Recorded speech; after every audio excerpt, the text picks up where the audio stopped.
This meeting is called to order. I'd like to welcome all here. Today is the Kent City Council meeting for April 15, 2025. I'm going to ask everybody to please stand for the Pledge of Allegiance, please. I pledge allegiance to the flag of the United States of America and to the republic for which it stands, one nation, under God, indivisible, with liberty and justice for all.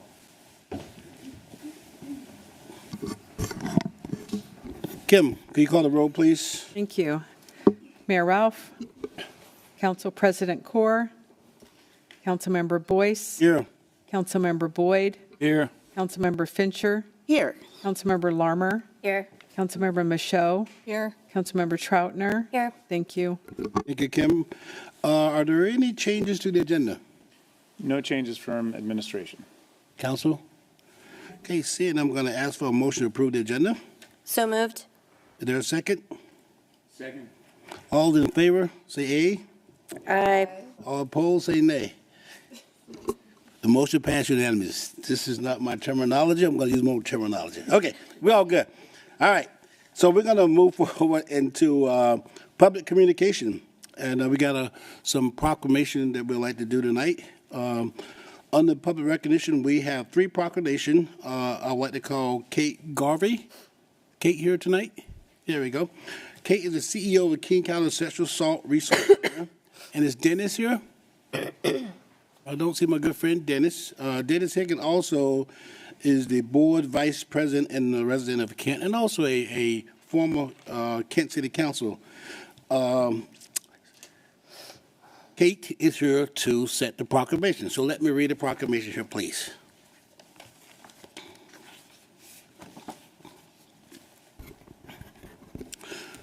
Sexual violence can exist in all community and impact any woman for sexual assault occurring every 68 seconds in the United States.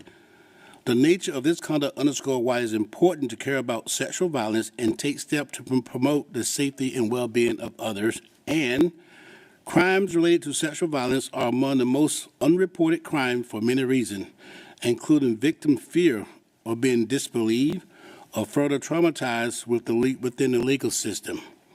Additional barriers such as language, immigration status, gender, bias, systemic racism further oppress and silence victims. And 41% of Americans have been personally subjected to harassment behavior online.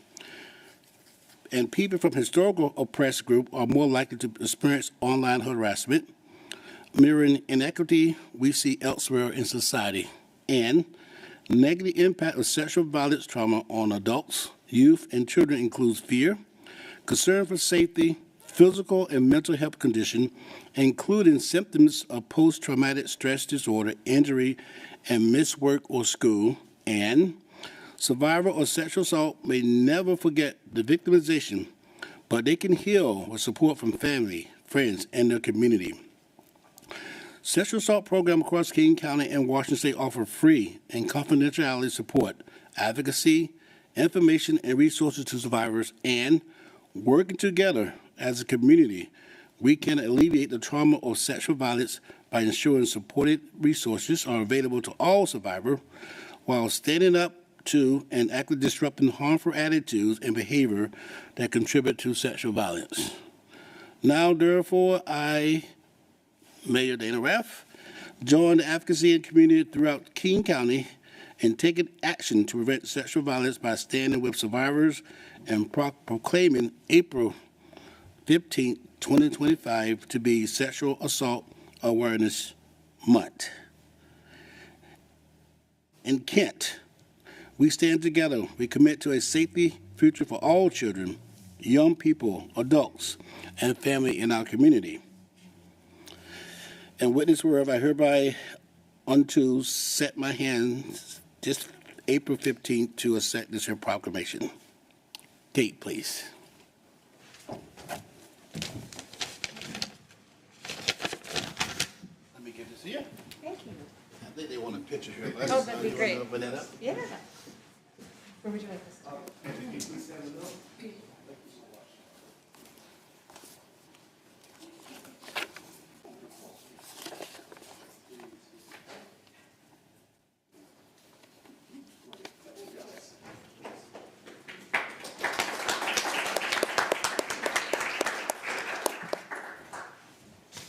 Thank you so much, Councilmember Boyce. Thank you, council members of the Kent City Council. My name is Kate Garvey. I am the CEO of the King County Sexual Assault Resource Center, a nonprofit that serves this city and all communities throughout King County. I'm here to accept the Sexual Assault Awareness and Prevention Month proclamation on behalf of our organization. And I just want to thank you all for being part of the solution to end sexual violence. First, to the survivors in our community, I want to say, you are not alone. Sexual assault is common. Half of women and 1/3 of men have experienced sexual assault in their lifetime. People from marginalized communities due to disability, race or ethnicity, or their gender or sexual identities are at even greater risk. Chances are you know someone who has been sexually abused. The trauma of sexual assault is something that can affect a survivor's mental, physical, and behavioral health, their ability to form healthy relationships, remain in school or the workplace, and so much more. But recovery from the trauma of sexual assault is possible with support. KSARC assisted 4,300 individuals and survivors and their family members in the last year alone. Almost half of those individuals were under the age of 18, so we're talking about teens and children. We know that young people are the most vulnerable to sexual assault and the least likely to speak up about it, and the least likely to be believed. I want to end this with another message to survivors. Free and confidential help is available to all survivors or anyone who needs information about sexual assault. Our 24-hour resource line is a good starting point. You can reach us at 888-99-VOICE. We always say we can't change what we can't talk about, so I just want to thank you all for your leadership and your willingness to be loud about sexual assault. Thank you. Thank you, Kate.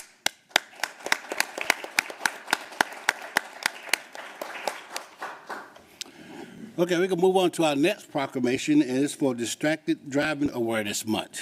I'm going to ask Sarah Halstead, who's the City Community Education Coordinator. Sarah.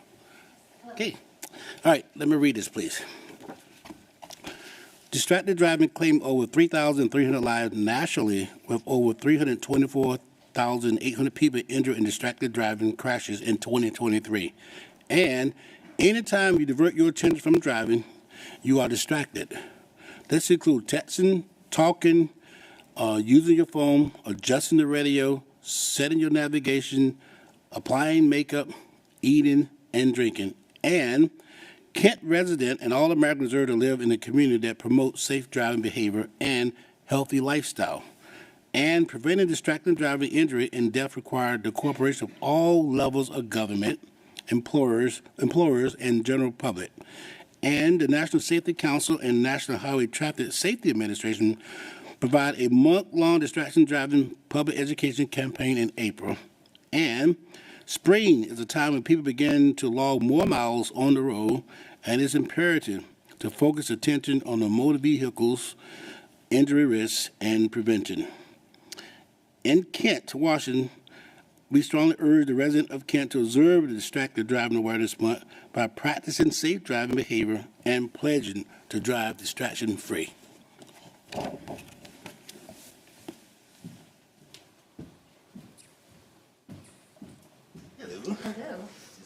Okay, thank you. Okay, yes.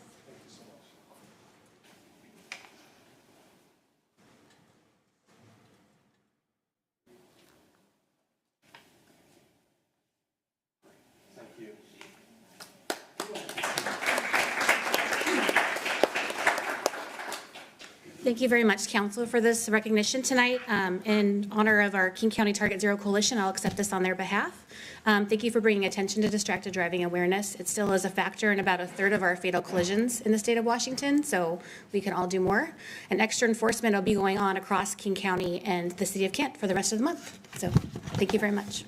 Thank you, sir. Appreciate it. Okay, we have another proclamation. This is for the National Public Safety Telecommunication Week. And I would like to call, let's see, is Bonnie Meyer here? Okay. And Cheryl, is it Kalawasi? Did I get it right? Probably not. You can correct me later. And is Rita Salvador here? Okay. Come on up here. So, Valley Communication has been successfully serving the public safety communication need of Kent residents since 1977. and Valley Communication staff are essential first responder who play a critical role in effectively coordinating emergency service to ensure that the health and safety of our residents, business, and visitors 24 hours a day, 7 days a week, and Valley Communication call receiver and dispatcher endure long hours, abnormal schedule, stressful work situation daily. Their ability to remain calm under pressure has saved the lives of countless Kent residents, employees, and visitors. And the city can honor these men and women who play a vital role in the protection of our community members, business, and visitor. Now, therefore, I, Mayor Dana Raff, do hereby proclaim the week of April 13 through 19, 2025 as National Public Safety Telecommunication Week. So, Kitty, clap.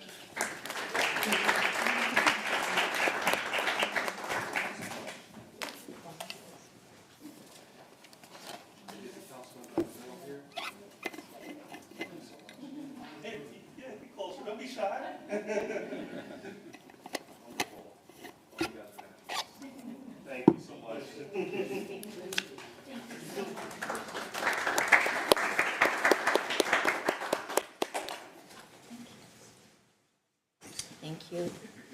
Thank you so much, council, community. It's such an honor for me to be here today. Before I get into my kind of speech or words, I'd like to turn it over really quick to Cheryl Kowalczyk. She is a just recently retired 37-year tenured employee. So I want to give her a moment to say a few words, and then I'll say a few words, and then I'll turn it over to Rita, who in 3 days will be 25 years with Valleycom 911. So Cheryl, I'll turn it over to you. I just had the honor of retiring, and coming back here to Kent means an awful lot because this is where I started. I started in records right here in this building before they built the new building over there. And then I went up to Valleycom and started my career up there. And I've been up there for 35 years, first as a call receiver, then a dispatcher, and then a supervisor. And one of the things I got to see come before I was retired was the reclassification of our folks as first responders in the state of Washington. And so I was very glad to still be here when that happened, and that means a lot to our folks that are still working and coming into this career.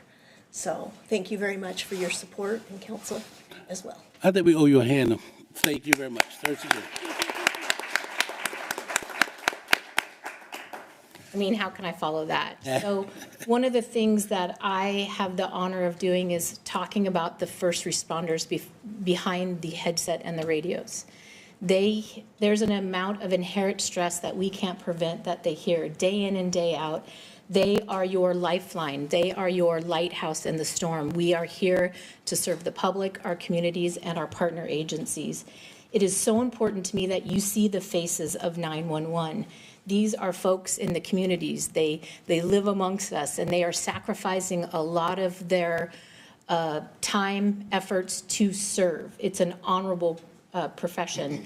And I could not be prouder of the tenure in our comm center. If you think about it, this is a 24/7, 365 churn and burn type of situation. But we have people that have committed their whole lives to serve our cities, our communities, and the public, and each other. So I could go on, and I won't. I do want to turn it over to Rita real quick. She is one of our outstanding call receivers. So if you call 911, she'll say, 911, what's your emergency?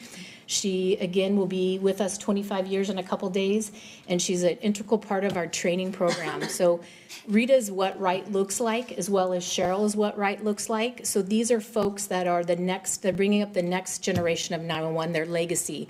And I really feel it's important that they get in front of this. They don't always like to be out in the spotlight. They like to stay inside the comm center, but it's important to see the faces of 911. So I'm going to turn it over to Rita, and I thank you for the honor and the recognition. It means the world to us.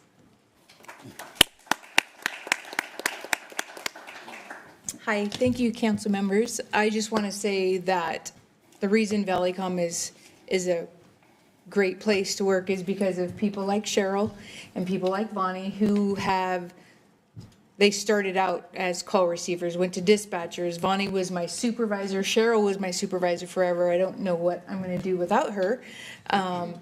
But we have incredible managers that over the years since I've been there, when I first started, we had one big monitor, the big ones. And our geography was our Thomas guide. That was our map. Now we have like 3 maps. We have a bunch of different monitors, but it has changed so much. It's gone from when people call you, they know their address and they only call from home because they didn't have cell phones, to 86% of our calls are now from cell phones and they're not quite sure where they are. A lot more technology. It has changed a lot in 25 years, but we still help the community, and that's our job, and I can't imagine doing anything else. I know Cheryl's going to really miss us a lot, and all the hours, the early hours and the holidays that she used to work. But Valley Common is an amazing place to work, and again, I can't imagine doing anything else after 25 years. So, Well, thank you so much. Thank you so much. Thank you all.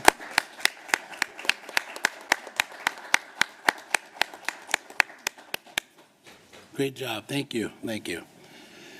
Okay, we're going to move on here. Our next one is a recognition about Kent 101 graduates.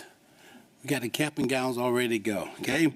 The last item, we will have our city communication coordinator, Tracy Taylor, to recognize the graduates. Tracy. Thank you, Councilmember Boyce, Council. I serve as the communications coordinator here in the city of Kent, and tonight I have the privilege of recognizing some very special group of individuals for our spring 2025 Kent 101 graduates. Over the past 8 weeks, this incredible class has shown up every Thursday evening with enthusiasm, thoughtful questions, and a curiosity about how our city works. From understanding how a budget is built to learning what goes into maintaining our parks, our roads, and our infrastructure, they've really embraced every department visit and every presentation with open minds and a strong desire to learn more. Their commitment to public service and civic engagement is exactly what Kent 101 is designed to inspire. They ask great questions, they've challenged assumptions, and best of all, they've formed a deeper connection with the city and city staff, and basically their home. I want to thank each and every one of our Kent 101 graduates that are here tonight for your time, your energy, and your commitment. I know if you include State of the City, it was 9 weeks, but your 8 weeks of commitment is really a test of your character and a true show of how proud you are to live in this city. We're excited to show you and show this city what you've learned to be ambassadors in your neighborhoods and throughout the community. So, if you would, Kent 101 graduates, would you come up and join us for a picture with the council? We would love to get that up on our social media pages this evening. Yeah, come in. We'll have you all stand right in front.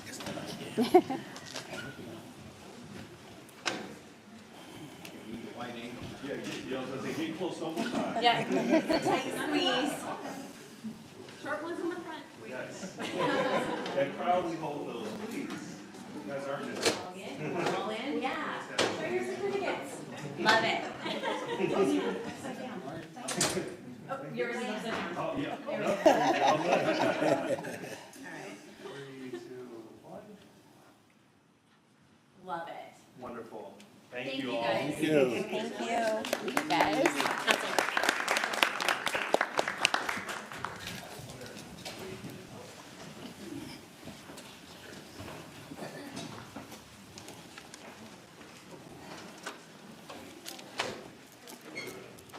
Okay, we're going to move on into our agenda for tonight. The next item we're going to be talking about is community events. And there's a couple things going on at our Cecil Showwear Center.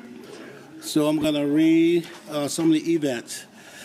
So on May 8th, we have the Cookie Hookie. It's a fundraiser for the community. Will be hosted from 11 a.m. to 2 p.m. on May 8th.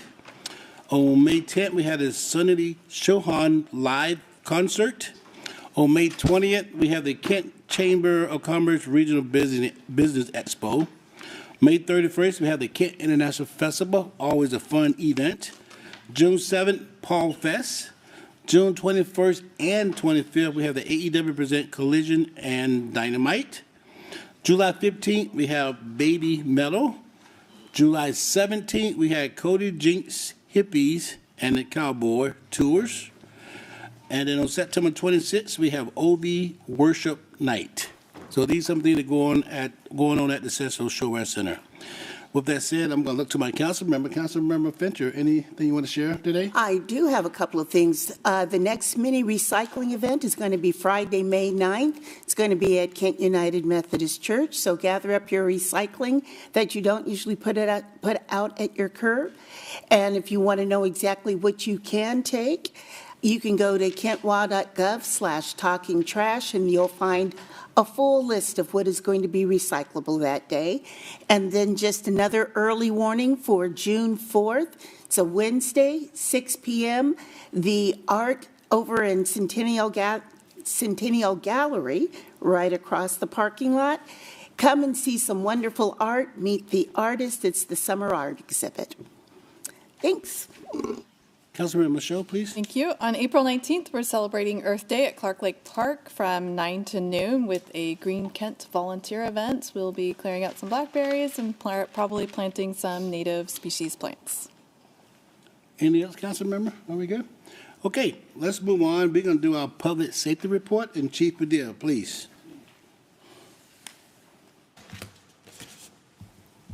All right, good evening, Councilmember Boyd, members of the City Council. It's my pleasure to bring you tonight's report. Councilmember Boyce. Thank you. Right, yeah, sorry. Well, that's a perfect lead-in because I have one more mistake to talk about. So tonight we were going to do a swearing in for our newest corrections officer, Torrenpreet Claire. We had some miscommunication on our end, and so she's not here tonight. That's an important event, so we're going to reschedule that for a future city council meeting. So she's awesome. Can't wait to introduce her to the community. So there's that. But moving forward to some other good news, I do have the honor tonight or the pleasure of announcing that we bestowed life-saving medals to 4 officers from 2 different events. And I want to get the community informed about that. So the first set of officers that received the award were Cody Blowers and Ryan Husby there. You might recall the name Blowers. His father was here for several years as our officer, and Cody is blazing his own trail and doing incredible. And Ryan Husby is just with us for maybe a little over a year now. So what happened was back on December 22nd, 2024, our officers were dispatched to a shooting at the Action Sports Bar on 102nd Place Southeast.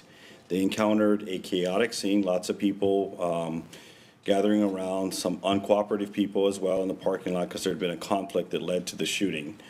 Amid the disorder, officers were able to locate a victim in the center of the crowd who had sustained gunshot wounds.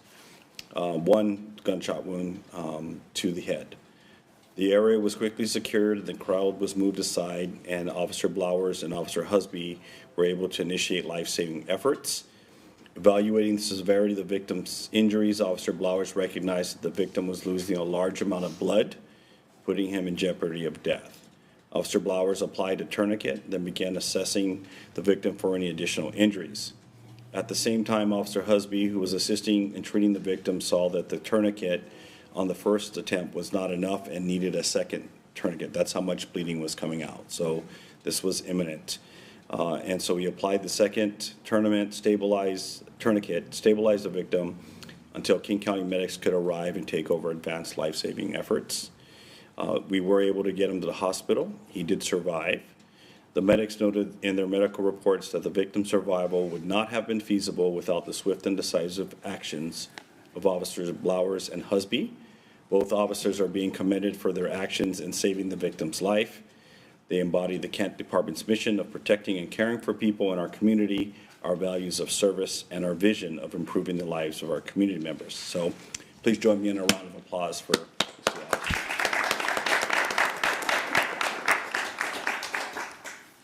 The second life-saving incident involves Officers Matthew Litke and I should probably change the slide there, and Officer James Quidishay. Also on December 22nd was a productive day apparently. Last year, officers responded to reports of a woman in crisis at the Boulevard Apartments here in Kent.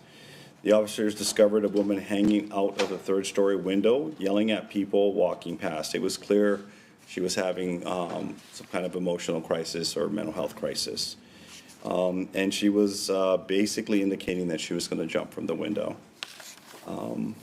Initial responding officers attempted to speak to the female and try to talk her down. Officers Litke and Kittiche made their way up to the third floor. They developed a plan in which the officers on the ground would keep talking to her while they snuck into the apartment to try and rescue her. They were able to quietly get in there, approach her from behind, grabbed both of her arms and pull her back in from the window and kept her from jumping. They were able to get the female transported for a psychological evaluation and treatment. And so hopefully at this point she's doing better than she was back then. The actions of Officer Litke and Officer Kudiche, along with the supporting team, prevented the woman's attempt to jump from the window, ultimately saving her from injury or death. Officers Litke and Kudiche are being commended for saving the female's life. Their actions embody the Kent Police Department's mission of protecting and caring for our people in the community and our value of service and our vision of improving the lives of community members. And round of applause for them. All righty. So a little bit of a hard transition, but I would still say somewhat positive news. We have completed the first year data for 2025, and I wanted to provide this update on where we're at with our crime numbers. If you notice, one thing that stands out right away on there is there is no red. Everything is in black, which means they're negatives. It's early, and I definitely don't want to get out ahead of anything prematurely, but these numbers are pretty positive. If you remember, these are compared to 2024, and 2024, for most of the categories we're looking up there, represented 5-year lows in crime trends. And so we are trending below that mark of last year. To see vehicle theft down 55%, shootings down 80%, and I'll talk about homicides here on the next slide, but it's all trending in the right direction. A lot of hard work being done by every unit in the department to make this go, not just officers, but our corrections staff and our professional support staff. Again, I'll keep saying this as loud as and often as I can. Given the staffing, given the authority by law, and given the support and resources that you provide us, our officers will deliver on getting results and reducing crime. So I think that's a good sign there. I'll pause for questions on any of that. Any question, team? Okay, good. Okay. All right, homicides, we track that in a separate data set. One of these days I'm going to change that. But this year, this time last year, so by March of 2024, we were at 3 homicides, and within a week we would have been at 4. We currently have 1 homicide for this year, which is still very tragic. And just to refresh the community's memory, this occurred back on February 7th of this year. This was the victim that we found at the Frisbee Golf Park at West Fenwick Park, up by the lake. Passerbys had discovered the body on the trail. It was an obvious homicide incident. That investigation is ongoing, and Texas have identified a person of interest in that case. As always, I have to be really careful with what I share because it's an open investigation, but I feel confident standing before you here and saying this is just a matter of time before we identify and arrest the suspect. The information's pretty strong. So, also, we're trending the right way for homicides. Okay. Next up, I wanted to share some information about implementation of new public safety tools. These were budgeted a while ago, and so thank you, Mayor Ralph, council members. As you know, it takes a while for us to get implementation of technology, but these are 2 notable advancements that I wanted to share about. The first one is the picture there on the left. That is an image of our dash cameras that are now installed in the cars and are being turned on daily. As officers complete the training for the new equipment, those cameras are coming on live and they're starting to use them. There's also a second camera that faces towards the rear compartment of the car where the passenger seats would be our prisoner compartment. And so we have 2 cameras that run at all times in there.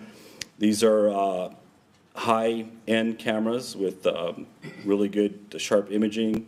They have infrared capabilities, and they are also equipped with automated license plate readers.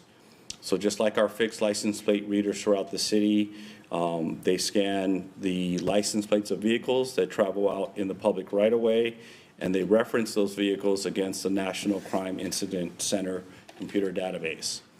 In that database are things like warrant hits, looking for people, violent crime, missing people, Amber Alerts, stolen cars. A litany of crimes are reported through that system. And so now, in addition to our fixed units, every patrol car will have technology that allows us to be alerted to when we're passing a car that's associated with crime. Most of these, overwhelmingly so, will be stolen cars. It might not surprise you that we get alerts on them pretty routinely. And so we've been successful in recovering those cars and often making arrests. So why is this important to the community? Why is it a big deal? It represents a significant step forward in our ability to reduce and prevent crime. We have seen really good success, as I've reported out in the past at prior council meetings, being able to locate missing people, find homicide suspects, find shooting suspects with this technology. And now we have advanced that and we've multiplied it considerably. The end result is more captured video means more evidence of what happened, more alerts to crimes, and the ability to locate vehicles.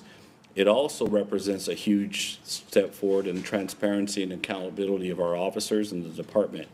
With the camera monitoring from the driver's view, we get a different perspective, we get more information. This will be particularly useful when we examine and review our pursuits, right? And things that happen on traffic stops are now video recorded as well from the car's perspective, in addition to the body-worn cameras of the officers. And this is also a huge deal for our leadership. We really take a serious approach to ensuring we're following policy and procedure, and having this visibility only enhances our ability to do that. And lastly, but definitely not least, we believe this is another step in improving officer safety. In the event of emergency, we can track the cameras. We can live stream into them if we need to. And so there's an added ability to check on things in an emergency situation. So all in all, really good advance for our department and the community. On the right there, we have an image of our newest upgraded tasers, the TASER 10s. Again, thank you, City Council, for the funding of this, because these are all very expensive things that cost real dollars, so we are very appreciative of that. And so, as you may recall, we have a multi-year contract with Axon Corporation, who makes tasers. In that multi-year contract, we have an agreement where as the taser technology advances, we get upgraded to newer models. So this is the newest model that's come out, called the TASER 10. So what's different about it? It has several improvements, including that it has a 10-shot capacity versus the 2 that we currently have. The probes have been designed to more effectively overcome the limitations of prior models, including the ability to get through thick coats and heavy clothing, which was a problem, right? We had issues. Probably the biggest failure rate of tasers is that they bounce off of clothing and then they're not effective. The new tasers have a further range. They can travel further distances, which allows more distance between the officer and the suspect. And they also comes with enhanced data analytics. So we're able to look and analyze the data for how often, when a shot occurred, whether it was effective, all of those good metrics there to help us improve operations. And TASER installed a warning device. So when the TASER is activated, and I don't want to scare anybody, I could turn mine on, but that's probably not a good idea. It comes with a high-pitched warning noise that gets everybody's attention, that kind of lets everybody know there's a TASER that's about to be administered, in addition to the officer giving a warning. So by now, if you're sitting here going, why is the chief so excited about a new weapon that does more, is more effective? I understand the question, but here's why. The bottom line is, when officers have less lethal tools that are effective, that means they don't have to escalate to lethal tools. When we're able to get someone under control with an appropriate TASER applications. Our data is very clear. The overwhelming outcome of that is the person is taken in custody without any additional force used on them and without any injury sustained. That's the overwhelming truth. So we look at these more effective, less lethal options as a way to reduce the unfortunate outcomes when sometimes officers have to use deadly force. And I think we'd all agree the more we can prevent that from happening, the better. So I am excited, and although it sounds a little weird to say this is a more effective weapon, it is more effective and it's going to have better outcomes. So I'll pause there. Questions? Wow, that's pretty neat. Maybe it takes me and my fellow council member, maybe we should do a little demo with the new TASER. Yeah. You guys will take first. me first. Oh, with this new model, I could do 5 at a time. Oh, okay. All right. I'll back all of them up, okay? All right. Any question, council member, thoughts? Yes, Councilman Fincher, please. So with the new TASER, is the camera automatically, it should already be on, but is that automatically activated when the TASER is pulled? It is not. It is not. But automatic activation is on the dash cameras, to maybe expand on your question a little. So anytime our officers go lights and siren in the car, it comes on. Anytime their body-worn camera is activated, it also comes on. So that is synced. There were reasons we opted not to have the automatic sync because of the TASER. And to be transparent, it really has to do with the amount of gigabytes of video we create when things automatically turn on video cameras. Okay. So there's an issue there. Thank you. I guess it's terabytes, not gigabytes, of data. Okay. All righty. Thank you, Chief. Okay. Appreciate it. Last thing there, Councilmember Boyce. We have, I want to put a plug in for the upcoming Hops and Cops on May 7th from 4 to 6. We'll be at the Harp Bar and Restaurant. We'd like everybody to come out and help support a local restaurant, fellowship with our officers, tell us what's going on in the community, get to see our great officers and support staff as human beings. We'll be providing non-alcoholic beverages and light refreshments. And feel free to purchase whatever adult beverage you want as well. So we'll be there. We're looking forward to see everybody come out. And with that concludes my report. Okay, I see no, Councilman Michaud, I'm sorry, please. Thank you, Councilmember Boyce. Chief, there's also the Drug Take Back Day on April 26th. Residents can bring in unwanted medications. That's correct. Thank you. And we'll be right out here in front of City Hall. The general setup is drive up and you dispense of them. No questions asked. We'll dispose of them. It's a good way to make sure that those prescription drugs aren't falling into the wrong hands like kids.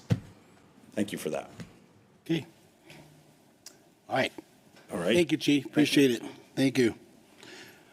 Okay, we're going to move on to item number 6, which is a report from the council and staff. I will go first. Today, during our workshop, our committee as a whole, we have a resolution to authorize the Med-1 Emergency Medical Service Levy. So I'm assuming we all had opportunity or know someone that had opportunity to use 911 at one time. They serve over 2.3 million people throughout King County. They also chance of cardiac arrest, as they have a survival rate of over 51%, and the average response time is 6 minutes. So you will be seeing this here on the upcoming ballot for the Med-1 Emergency Medical Service Levy coming up. Also, we had the receive a grant from the Washington Traffic Safety Commission Interagency.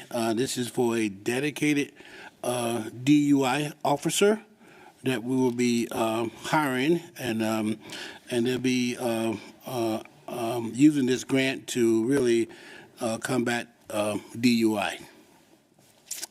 The other one I had was around the housing code update here. As you all know, there's a shortage of houses pretty much not only in Kent, but King County everywhere. and we're looking at this Miller housing proposal. There's a couple bills out there, Senate Bill 559, as well as Senate Bill 5184, that talks about different types of houses that you can build to try to take care of the Miller housing. So there'll be more on that. Please go to the Economic Community Development website if you want to learn more about that. Another thing I have that we have from our Commander Armstrong from the Kent Jail Facility, he shared with us some of the programs that are going on. One is called MAT, M-A-T, which is a medication assistant treatment for people who need this service while in jail. And they also have one called MOUD, M-O-U-D, and that stands for Medication for Opioid Use Disorder. So those are two programs that they offer at the Kent Correctional Facility. On top of that, I sit on the PIC committee for SCA, and the team we talked the previous meeting about the park levy. There was some changes, but at the SCA meeting, they pretty much told us a done deal. You know, it is what it is. So there was a minor change that benefit Kent and some other city, but at the end of the day, they are moving forward. They, as in King County, is moving forward with this here parks levy. So there we go. With that said, I am going to turn over to our city administrator, Pat Fitzpatrick. Thank you, Councilmember Boyce. Just one thing to report. Backing way up, since the formation of the Puget Sound Regional Fire Authority, the city and the RFA have had an interlocal agreement with each other where we trade services and lease property to the RFA. As you recall, the RFA was essentially born out of the city of Kent. Over time, the RFA has expanded their territory substantially.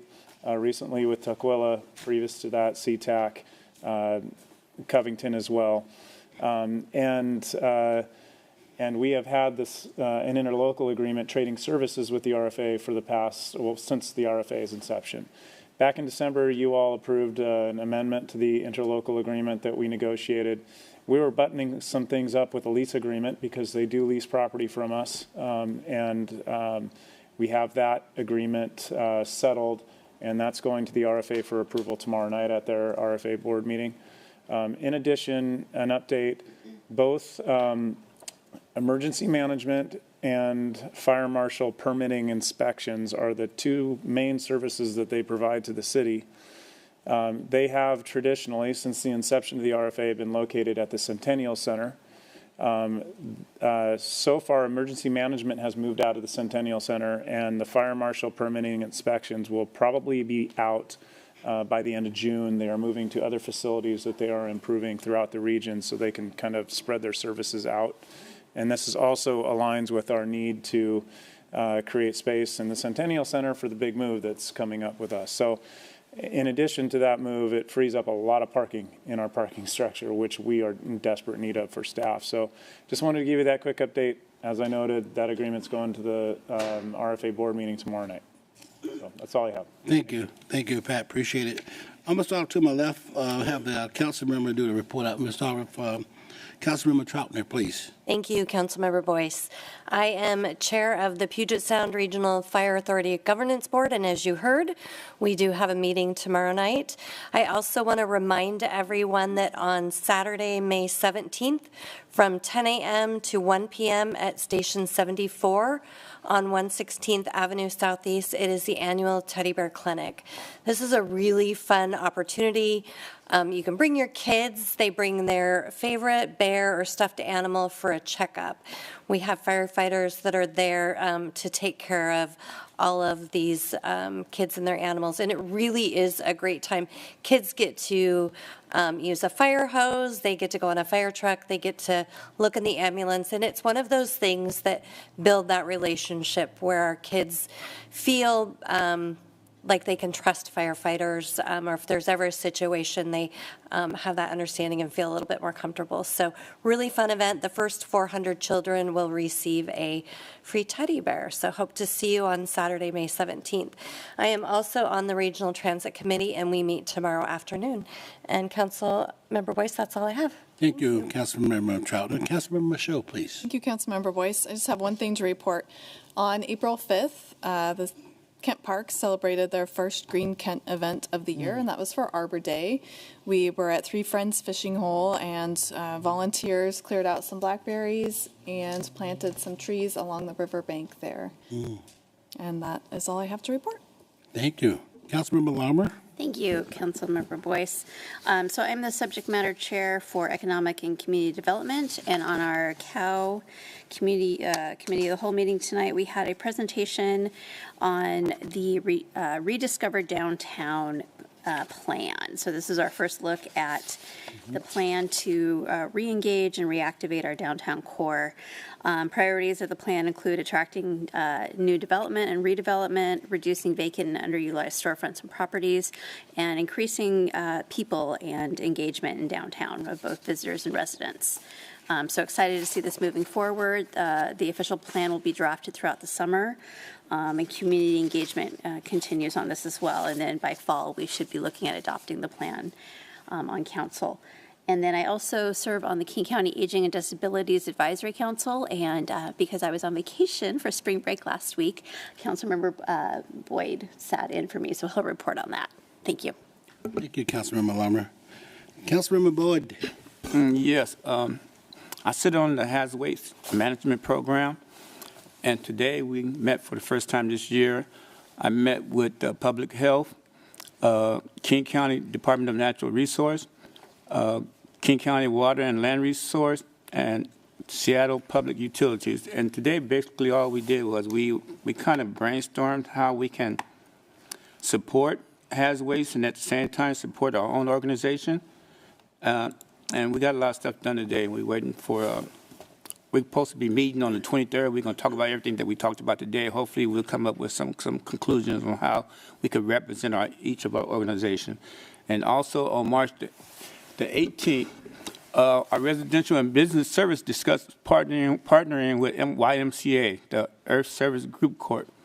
Each spring, the YMCA Earth Service Corp hosts an environmental symposium to educate and empower 150 high school youth about the environmental issues. The symposium consists of a series of 50-minute workshops that inform teams about environmental topics.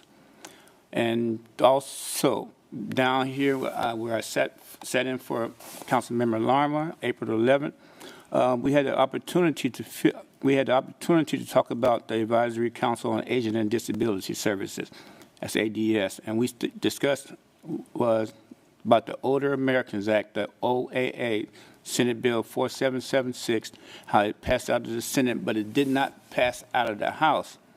And also the health home program through DHHS will face budget cuts. And then on April the 6th, early morning, over on West Hill at the McSorley Creek encampment, I participated in the planned outreach along with the Salvation Army, the street level team, the RNP, Recovery National Navigator Program, and a Special Operations Unit, SOU. The plan was to find individuals unhoused and get them the help that they needed. From what I witnessed, it's terrible. We got people living out in swamps and forests, and I don't know if anybody been out there. I know Councilmember McCall been out there, and it's really bad. And what the SOU team does is really helpful. They get these people, they talk to these people, they pass out pamphlets, they have the Salvation Army and street level waiting outside the encampments where the SOU teams will bring them out and they talk to them and try to give them all the help that they can. You know, there were some cases that people that we encountered, that they encountered, had warrants, so that they had to be arrested. And sometimes that helps too, because if you get them arrested, and if they're on drugs or alcohol, they'll get the opportunity to go to community court, where also Judge France would probably help them out with some programs too, free of charge. And I met with Judge France, and he's a really good guy. The day that I sat in his court, he did not lock nobody up. Everybody walked out of that court. And like I said, I'm looking forward to doing it again. It's something that we really need here in the city of Kent. And that's the end of my report. Thank you, Councilman Boyd. Councilmember Fincher. Thank you very much, Councilmember. King Conservation District is the first one I'll report on. We expect Zachary Pratt next month to be appointed as or to be certified as the next supervisor from the recent election. And the election reform for the districts was another big report.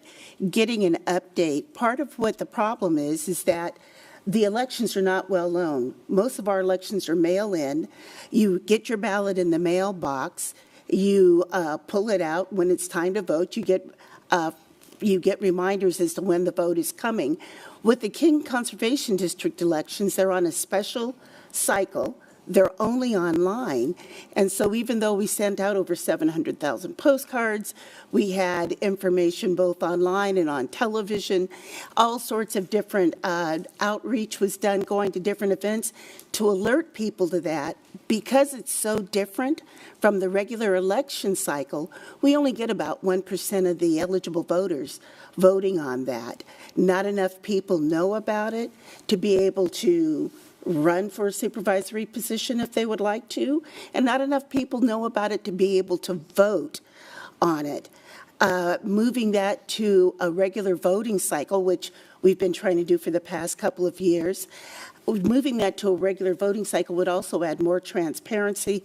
It would reduce the cost of the election, among other benefits. We've already taken the step of having districts aligned in King County, and so the Washington State Commission now is going to actually do a study. Some of the other conservation districts in the state do not want to have the elections on the regular ballot. They want to keep them as is, which again, most of our public is not aware of when things are happening with it. Also, they're not aware of the services that they can avail themselves free of charge at your homes, for instance, or on your property. And so the study is being done to find out what the actual costs are for the different districts. So hopefully that information will come out this summer and the commission will move forward putting that on the regular ballot.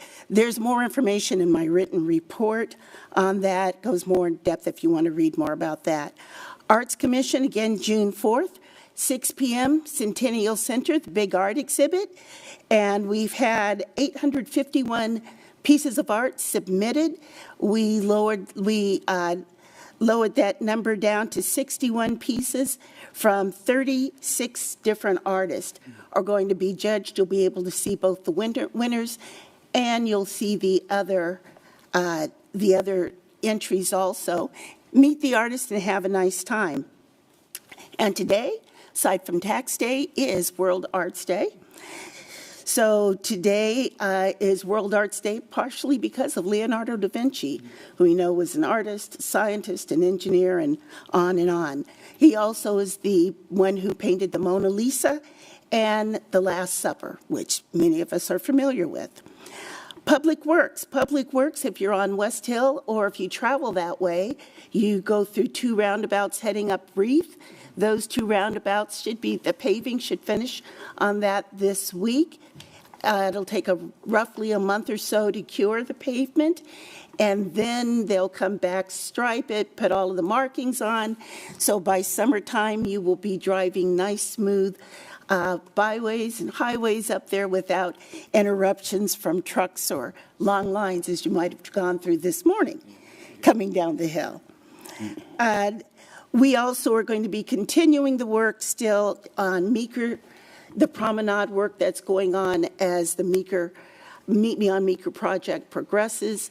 So more beautiful sidewalks to come. And if you've walked around downtown, you've also seen improved sidewalks there, new curb cuts, improved the markings for people who maybe have low vision or be otherwise impaired, improvements for them. We have, again, there's a little bit more online about that. Mental Illness and Drug Dependency Advisory Committee meets next Thursday. One more thing with LENASA, being our last act for the year for our Spotlight series, the 24-25 series. It was a sold-out show, and another great season for 25-26 is lined up, so stay tuned for that.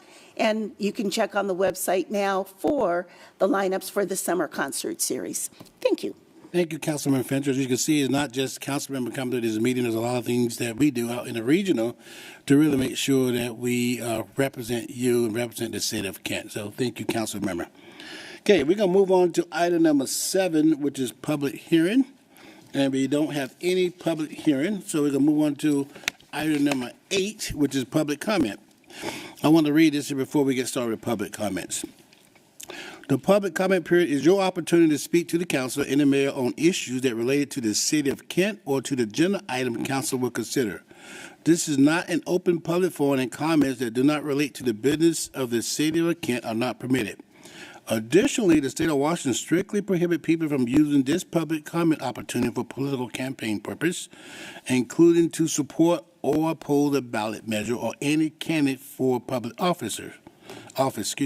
Speakers may not give political campaign speeches, but must instead speak concerning of the matter of the city council.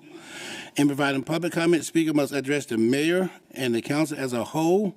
Remarks intended to target an individual on the dais are not permitted. Finally, please note that this public comment opportunity is for you to provide information to the mayor and the city council that you would like us to consider, but we will not be able to answer your question during the meeting itself. The city clerk will announce each speaker. When called to speak, please step up to the podium, state your name and your city of residence for the record, and then state your comments. You will have up to 3 minutes to provide your comments. Kim, is anyone signed to provide public comments? I have one person signed up to speak, Perry Sobolik. Okay, please.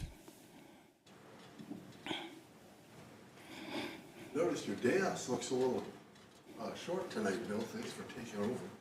Hey, we all together. We're one team, sir. I know that.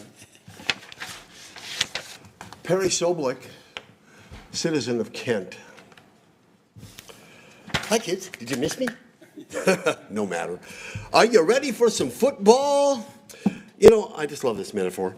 As you may recall, last season, Team Kent missed the legislative playoffs because of an ill-conceived, sneaking end-around play executed poorly by quarterback Dana Ralph.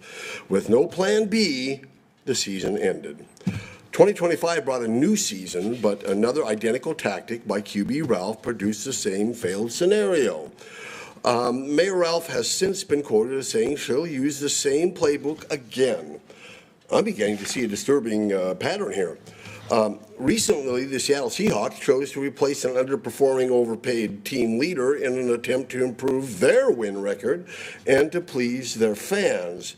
They chose to think outside the box and install a younger, yet experienced, team QB with a fresh approach to achieve a better result. A different viewpoint.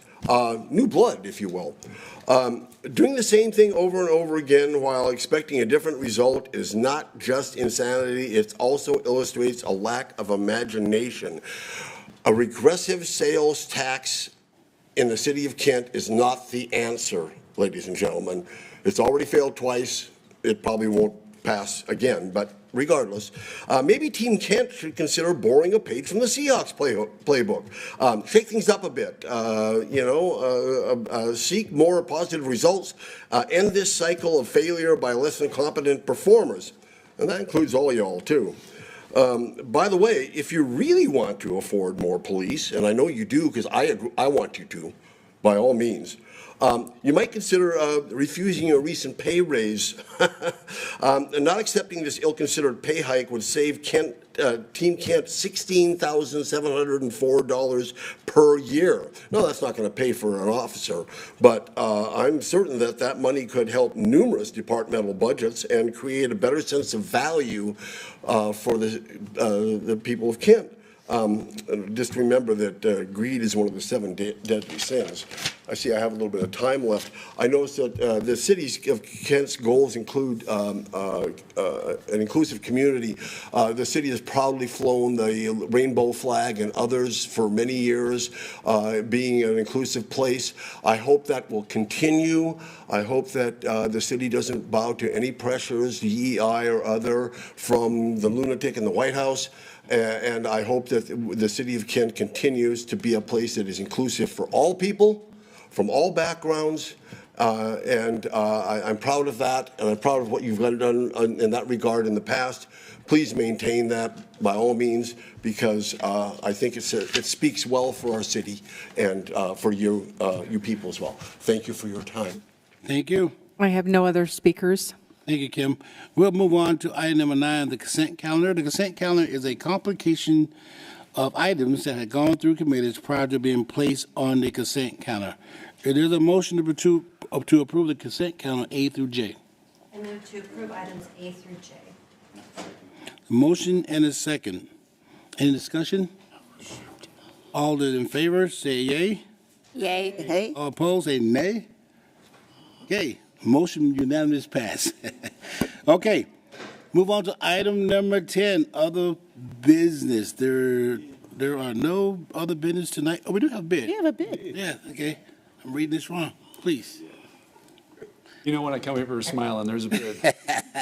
Yes. I did have this one going. This is the 2025 pavement preservation project. We did have 6 bids. The low bid was from Lakeside Industries for $3.2 million. This was after an engineer's estimate of $4.1 million, so it came in under.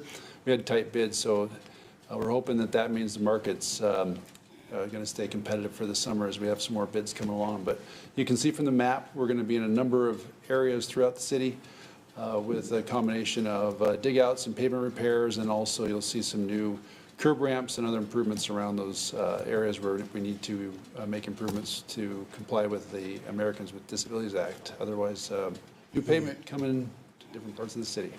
So with that, recommend award. Thank you. Chad, any question for Chad team? Seeing none, I'm going to turn to Councilman Fincher. Thank you. I am going to move to award the 2025 pavement preservation project to Lakeside Industries, Inc. in the amount of $3,223,670 and authorize the mayor to sign all necessary documents subject to final terms and conditions acceptable to the city attorney and public works director. Second. Got a motion and a second. Any discussion? Seeing none, all in favor say yay. Yay. All opposed say nay. I have a hard time this year. Say nay for me, please. Okay, motion unanimous pass. Thank you so much. All right, I think this is a good time to end this meeting tonight. We are adjourned.